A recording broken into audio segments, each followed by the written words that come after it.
Okay, so we're going to continue on with this. If we start a half diminished where we want to start it, so it's going to be 7 2 4 7 2 4 7. So we go 7 2 4, augmented fourth 7 2 4 7. Okay, so obviously that, that just like is way out of the cage system, right? But look at this. Look what you can do in the key of C. And this is wonderful. In the key of C, we can do an arpeggio. We could do a half diminished arpeggio.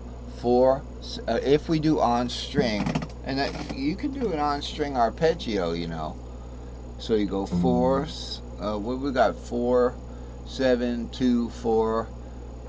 Okay, so we got 4, 7, 2, 4. Okay, we can't fit the entire thing. Well, here's the 7 is in the A cage right there. Okay, so we can almost do an entire, but no, wait a minute. The 7 is right there. I was right. This is what I'm talking about. This is incredible. You can actually do a cage bound, half diminished, and not with the 6th. The 6th is the 6 here. Sometimes if you substitute that, like look at it like a D minor shaped thing, you can fit it in, but there it is.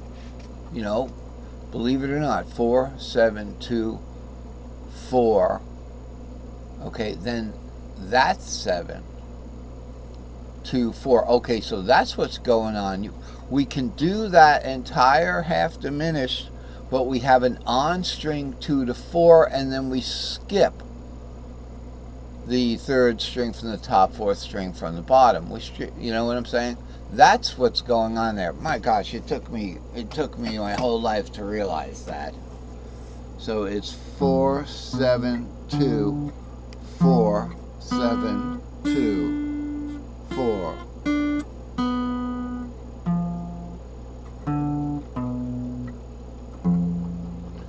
Okay, so that's fine and dandy. Hey, that's a feather in our cap.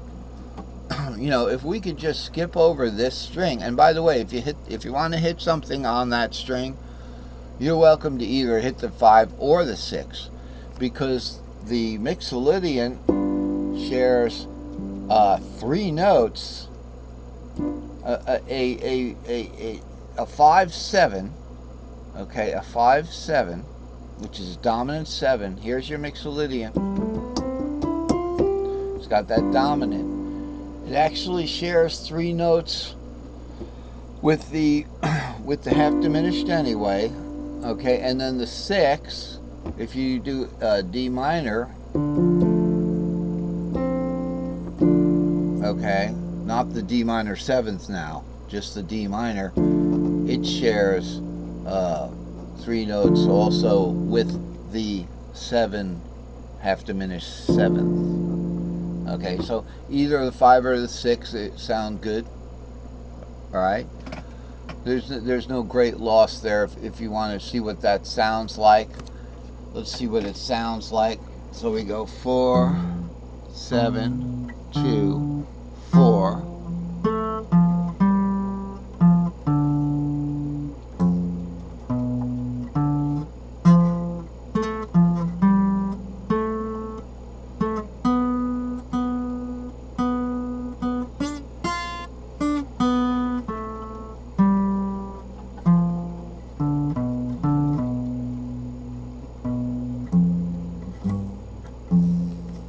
Okay, it doesn't sound too bad because they are parts of different modes that share a lot of notes with. Now notice, if you look at the C Ionian, it shares no notes at all with Dorian. Okay, so there are modes that share absolutely no notes. You can play those other notes, but then you're not playing an Ionian.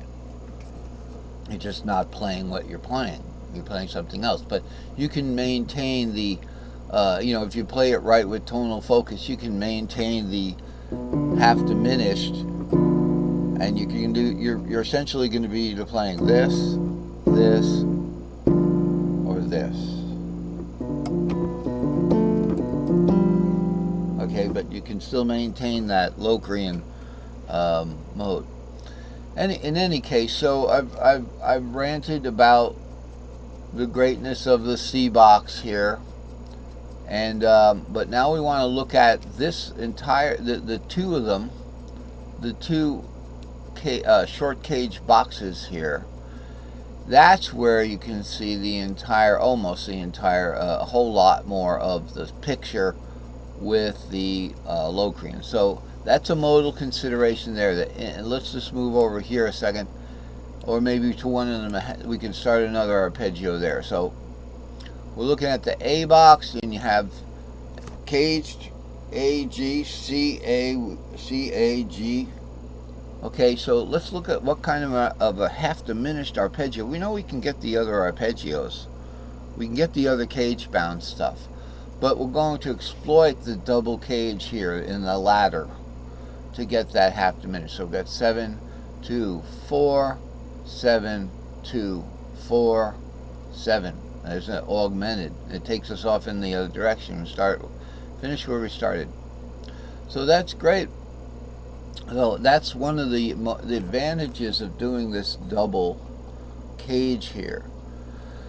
Now, did I cover everything else? I did cover that starting the root position on the 1 and then going to the 4th and the 5th on the next cage up gives you a pentatonic scale fragment. So it's A, C, D. Now, another thing I want to mention before we finish, because this is just a small lesson today to be added with to the other lesson, and that is on the bottom here we look at the actual key of E. So I put a key there. You know, I found a picture of a key somewhere. I hope I don't you know, I hope somebody doesn't think I'm going to buy this thing, but I found a picture of a key, so I threw it in there as best I could. And this is the key of C, the key of, literally the key of E, the key of A, and notice that these, so this would be the fret nut here, right here. Note, and these are the patterns we would use: root 2, 3, 4, 5, 6, 7, root 2. We played this today. Look up here, staying in the long E box. So here's the long E box. We've got the same thing, root 2, 3, and on top of an XGXL, 4, 5, 6 into an S4L right there. So it doesn't matter if it's, but that's the E shape of the C. It could be either the E shape of the key that you're in or the E itself, depends on where you play it. And to super simplify, what I'm saying is this is the key of E, and there's the E shaped, in this case A. So they're the same pattern. Play the same pattern here and up here. That would be an E7, but you'd play the pattern like this.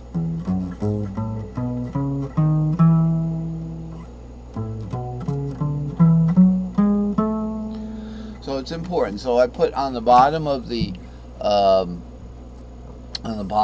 chart here of each of these huge playing cards, I put the actual key down here where you would see it. So for people who need everything to be in the key of caged, you know, or more interested in seeing the keys of caged, C, A, G, E, and D, as opposed to C, A, G,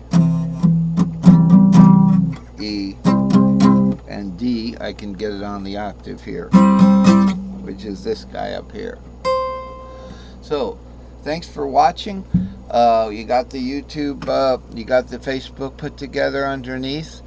Read the instructions, and I'll see you next time. It's been a good lesson.